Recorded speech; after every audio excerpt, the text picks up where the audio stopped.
আজকের সংবাদপত্রের বিশেষ সংবাদ শিরোনাম শুরু করছি প্রথমেই দৈনিক প্রথম আলো পত্রিকার অনলাইন ভার্সন থেকে।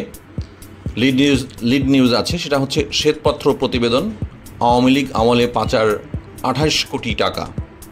পরের সংবাদ, বাবা কারাগারে, মায়ের গুরুতর অসুখ, সেই সব দিনের কথা লিখলেন মির্জা ফখরুলের মেয়ে।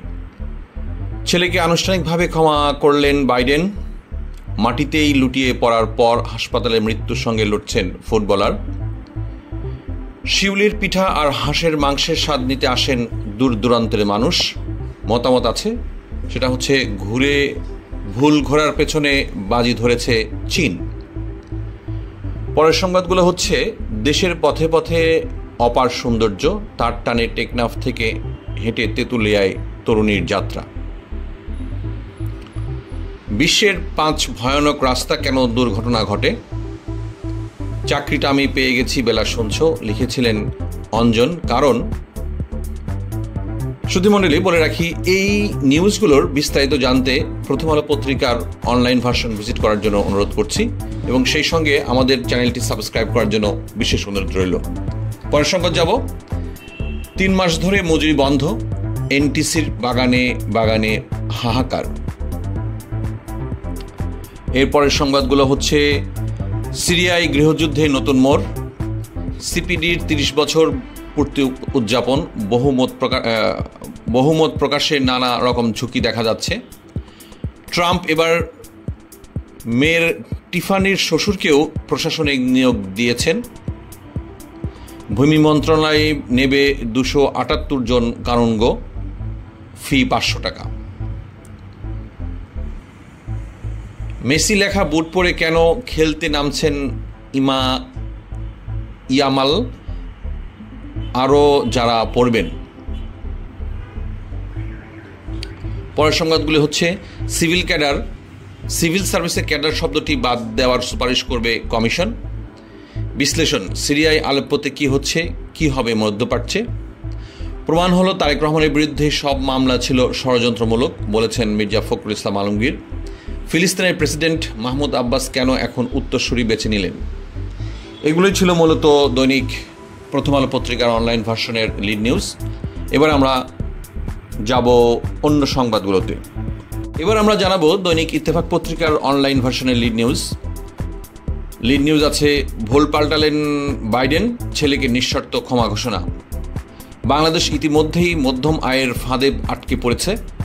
অমিতাভকে আজও চোখে চোখে রাখেন রেখা। নভেম্বরে রেমিটেন্স এসেছে $220 কোটি।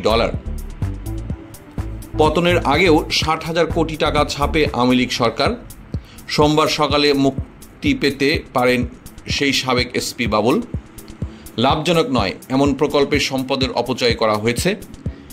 ভিসা নিয়ে বাংলাদেশিদের সুখবর দিল মেক্সিকো। আজমির শরীফে শিব মন্দির ছিল বলে দাবি হিন্দু নেতার। বেআইনি পুনঃতদন্ত ও বিচারে সাজা হয়েছিল তারেক রহমানের মৃত্যু হত্যা মামলা। সোমবার সকালে মুক্তি পেতে পারেন সেই সাবেক এসপি বাউল, যেটা আমি আগেই পড়েছিলাম একবার। এরপরের সংবাদ হচ্ছে ঢাকার রাস্তায় জুম্মার নামাজ পড়লেন আতিফ আসলাম। পরের সংবাদগুলো হচ্ছে 21 আগস্ট গ্রেনেড হামলা মামলা নিয়ে বিএনপি মিডিয়া সেলের বিবৃতি। আমিরের বক্তব্যকে গণমাধ্যমে ভুলভাবে প্রচারের প্রতিবাদ জামাতের। এরপরের সংবাদ হচ্ছে তারেক রহমানের সকল মামলা রাজনৈতিক ষড়যন্ত্রমূলক ছিল, বলেছেন মির্জা ফখরুল ইসলাম আলমগীর।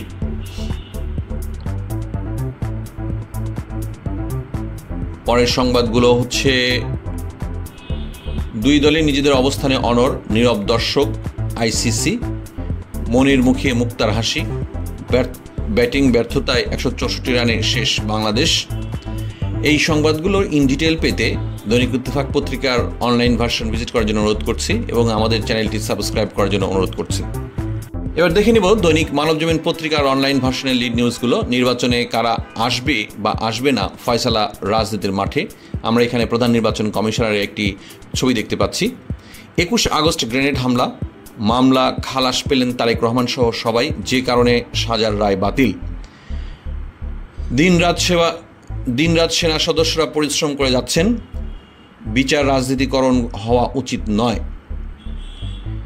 পরের সংবাদগুলো হচ্ছে সংখ্যালঘু নির্যাতনের কথিত অভিযোগ, সিলেট সীমান্ত দিয়ে ভারতের হিন্দু মঞ্চের কয়েকশো নেতাকর্মীর বাংলাদেশ প্রবেশের চেষ্টা,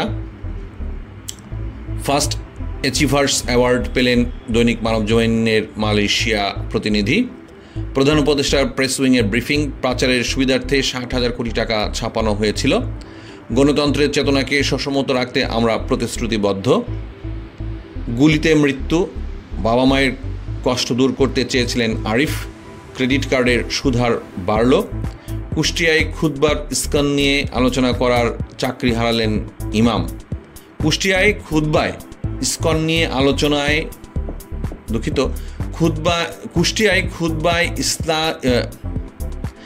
কুষ্টিয়ায় খুতবার ইস্কন নিয়ে আলোচনা করায় চাকরি হারালেন ইমাম। বিপিএল এর মাস্কট ডানা 36 উন্মোচন। এগুলোই ছিল মূলত দৈনিক মানবজমিন পত্রিকার লিড নিউজ। এরপরে আছে ট্রাম্প, কার হাতে ট্রাম্প কার্ড। ডক্টর মোহাম্মদ ইউনূসের একটা ছবি আমরা দেখতে পাচ্ছি। বিয়ে নিয়ে মুখ খুললেন সাফা।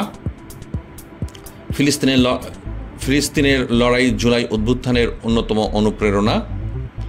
অভ্যুত্থানের মনন সৃষ্টিতে সিপিডির গবেষণা কার্যক্রম অশেষ ভূমিকা রেখেছে বলেছেন প্রধান উপদেষ্টা। ছাত্র আন্দোলনে অংশ নেওয়া 8 শিক্ষককে বহিষ্কার, শিক্ষার্থীদের বিক্ষোভ। তারেকের বিরুদ্ধে আরও বাকি 4 মামলা রয়েছে এখনও। মধুপুর থেকেও ঢাকায় হত্যা মামলার আসামি। নভেম্বরে রেমিটেন্স এসেছে 26,000 কোটি টাকা। এই ছিল দৈনিক মানবজমিন পত্রিকার লিড নিউজ। এই নিউজগুলো ভিজিট করতে মানবজমিন পত্রিকার অনলাইন ভার্সন ভিজিট করার জন্য অনুরোধ করছি এবং আমাদের চ্যানেলটি সাবস্ক্রাইব করার জন্য অনুরোধ করছি। ধন্যবাদ।